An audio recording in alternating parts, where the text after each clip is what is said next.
After a heated upper bracket final between 4Kings and World Elite, there are questions still left to be answered. Will Todd build up the resolve to play despite his fear of Sky? Can 4Kings 2v2 team stay perfect? 4Kings and World Elite have proven that they're the best two teams in the Warcraft 3 Champions League. Will World Elite win their first title, or will 4Kings come out of the losers bracket to win their 5th championship? This is the Warcraft 3 Champions League Season 11 Finals on Imbalanced.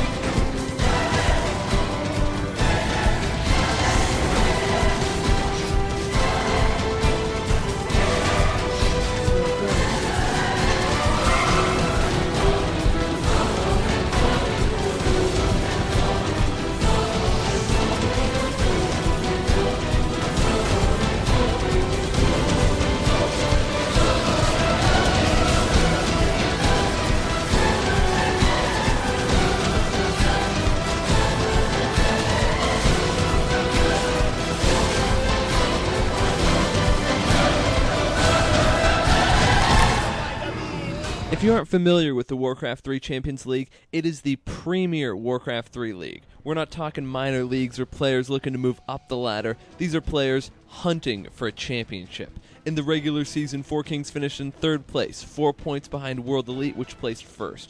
4Kings has the experience, as they are an established WC3L team, while World Elite has yet to prove themselves worthy of their #1 spot. In the upper bracket finals, 4Kings lost to World Elite 3-2. What changes do they have to make for the grand finals? Well, of course, Todd can't, pull his crap. He has to play in this game.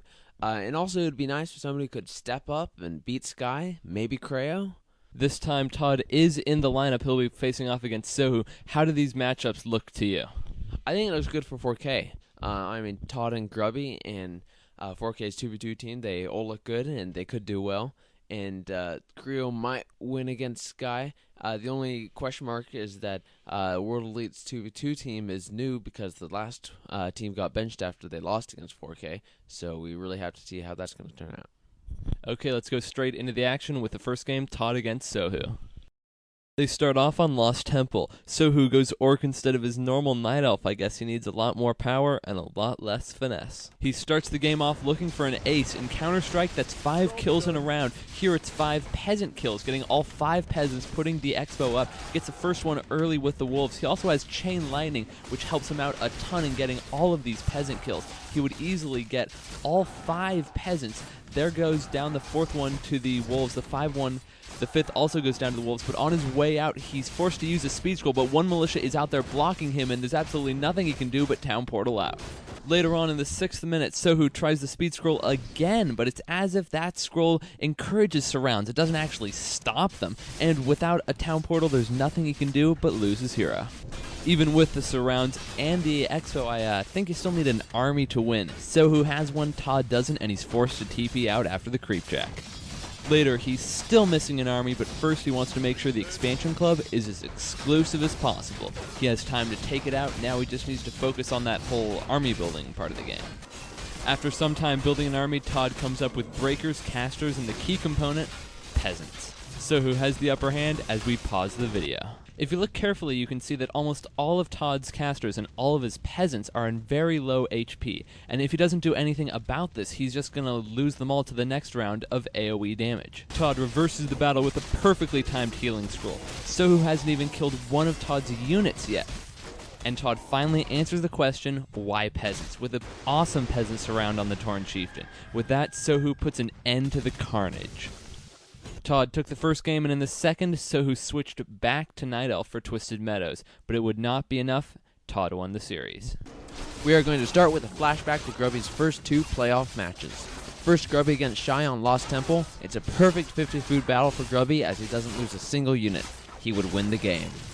On to round 1 of the LAN finals against Lucifer.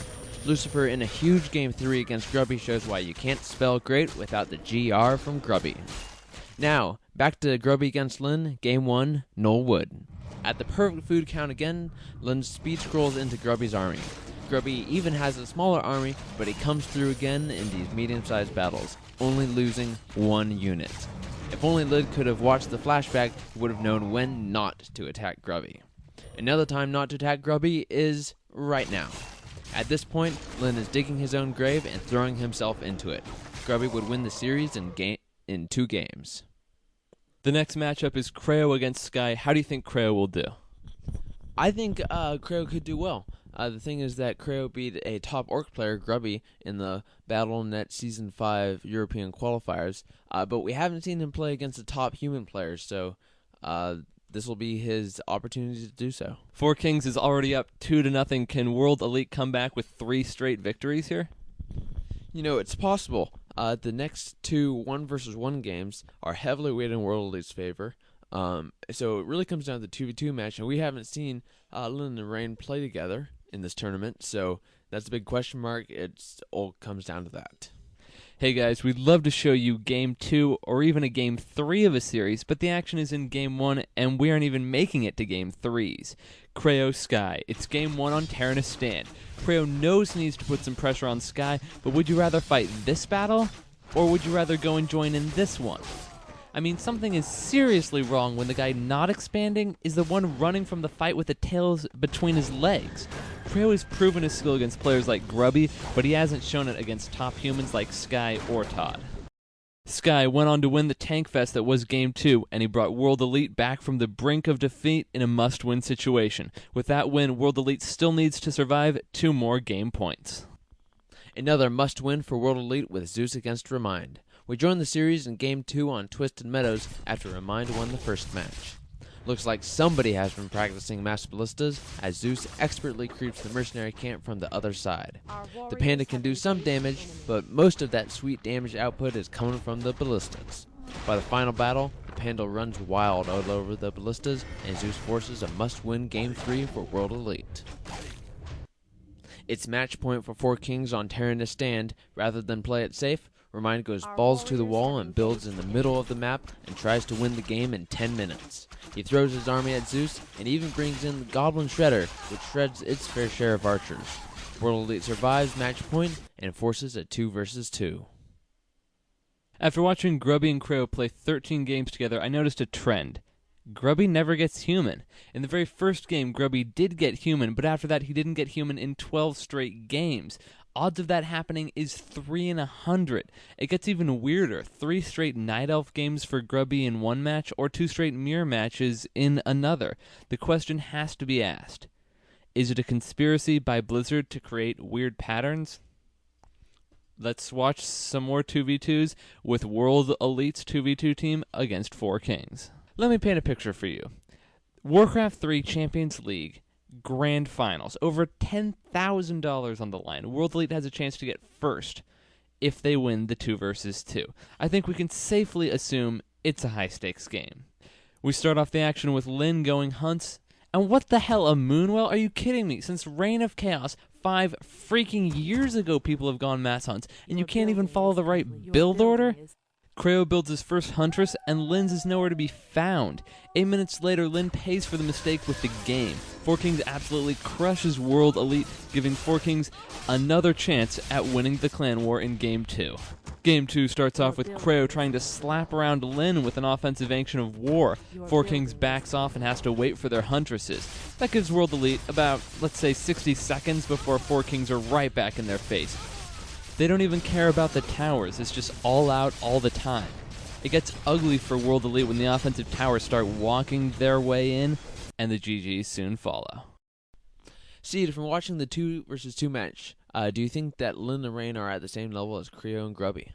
It just doesn't look like they have the same kind of teamwork, so I don't think they're at the same level. First of all, there's that messed up build order, which lost them one game, and then in the other game, Four Kings is just so practiced. You could see this by their strategy early on. It revolves around the Keeper of the Grove and Entangle getting them kills, but with this KOTG, they keep him full mana by using a staff to teleport him back to his base to get full mana from the Moonwells. And this is a strategy specifically for 2-versus-2 that's not used in 1v1, which shows how they're so well practiced for this specific game type, not just 2 solo players playing 2-versus-2. So, should World Elite make changes to the 2v2 team?